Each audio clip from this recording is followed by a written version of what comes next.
So for Wednesday's workout, we're doing some intervals.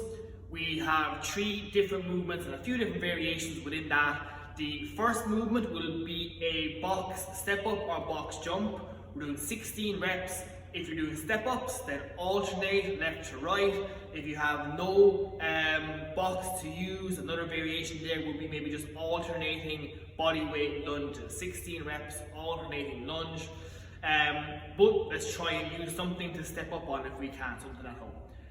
Otherwise, we're going on to the hang snatch. So for the dumbbell snatch, we're going to alternate for 12 reps. If it's a kettlebell, we'll go for a kettlebell swing here, an American kettlebell swing, so up overhead. If you have a plate, let's go for a hang to overhead. Okay, so thumbs pointed down, from there just to the knees to overhead. So twisting that plate on the way down, on the way up, knees to overhead, pretty much. 12 reps of that, and then we're on to our skipping ropes. If we have double unders, let's go 40 double unders. If we have single skips, we go for 80 reps. Or we could go for line hops, so picking a line and going over and back for 1, 2, 3, 4, and up to 40 of those. So we can do 3 rounds of that. So 3 rounds of our 16, 12, and 40. 3 rounds, pretty much fast as you can, trying to get through the work quickly.